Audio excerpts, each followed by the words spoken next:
जमशेदपुर के लिए बड़ी खुशखबरी है। देश की दिग्गज स्टील कंपनी टाटा स्टील आने वाले वर्षों में शहर में 10,000 करोड़ रुपए का निवेश करने जा रही है। इस निवेश से न सिर्फ आधुनिक तकनीक आएगी बल्कि रोजगार के नए अवसर भी पैदा होंगे। टाटा स्टील के एमडी और सीईओ टीवी नरेंद्रन ने बताया कि कंपनी 2028 तक यह पूरा निवेश जमशेदपुर में चरणबद्ध तरीके से करेगी। उन्होंने गुरुवार को पत्रकारों से बातचीत में कहा कि कंपनी की कई बड़ी परियोजनाएं फिलहाल जमीन पर उतर रही हैं। टीवी नरेंद्रन के मुताबिक टाटा स्टील इस समय काम्बी मिल की स्थापना कर रही है, जिस पर करीब 2,000 करोड़ रुपए का निवेश किया जाएगा। इसके साथ ही टिन प्लेट कंपनी के विस्तार का भी काम चल रहा है, जिसमें लगभग 2,000 करोड़ रुपए का खर्च आएगा। इसके अलावा जमशेदपुर प्लांट में ब्लास्ट फर्नेस के लिए इजी मेल्ट टेक्नोलॉजी लगाई जाएगी। यह तकनीक जर्मनी की कंपनी एसएमएस के सहयोग से स्थापित होगी, जिस पर 2 से 3,000 करोड़ रुपए का निवेश किया जाएगा। इस तकनीक से कार्बन उत्सर्जन में कमी आएगी और कोयले की खपत 30 से 40% तक घटेगी। टाटा स्टील का जमशेदपुर प्लांट करीब 1800 एकड़ में फैला है और इतनी कम जमीन में करीब 11 मिलियन टन उत्पादन होना अपने आप में बड़ी उपलब्धि है। उन्होंने कहा कि डाउनस्ट्रीम प्लांट में और नई तकनीकों में निवेश की प्रक्रिया आगे भी जारी रहेगी। हालांकि चीन से मिल रही चुनौती अब भी बनी हुई है, जिसकी वजह से स्टील के निर्यात बाजार पर असर पड़ा है और घरेलू बाजार पर निर्भरता बढ़ी है। जमशेदपुर के लिए यह निवेश औद्योगिक विकास, तकनीक और रोजगार तीनों के लिहाज से एक बड़ी सौगात माना जा रहा है। एक्सपोर्ट्स का चैलेंज ये है कि चाइना से ऑलमोस्ट 100 मिलियन या 110 मिलियन टन का एक्सपोर्ट चल रहा है। तो 110 मिलियन का मतलब ये कि इंडिया का पूरा प्रोडक्शन 150 मिलियन है। तो चाइना का एक्सपोर्ट ऑलमोस्ट इंडिया का प्रोडक्शन के सेम लेवल है और India second largest steel producing country है। इसी कारण सब मार्केट में जहाँ हम लोग एक्सपोर्ट करते थे, मिडल ईस्ट हो या यूरोप हो या जहाँ भी हम लोग एक्सपोर्ट करते थे साउथ ईस्ट एशिया में, उधर में वो प्राइस में हम लोग तो कोई भी चाइनीज़ कंपनी भी प्रॉफिट नहीं बन रहा है।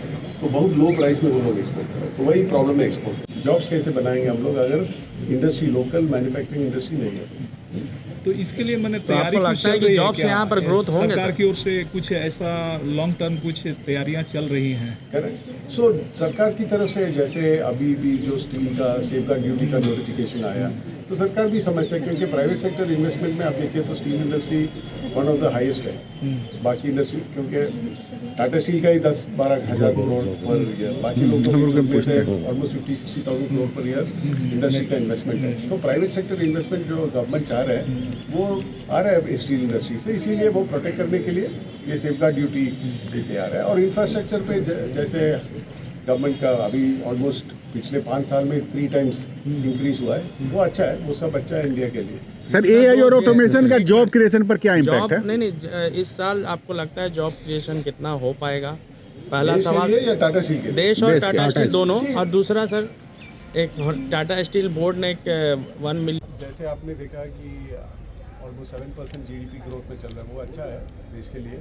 और स्टील कंजम्पशन का ग्रोथ भी 8 to 10% लेवल में चल रहा है। तो उसका मतलब हर साल में ऑलमोस्ट 10 to 15 मिलियन टन का स्टील कंजम्पशन बढ़ रहा है।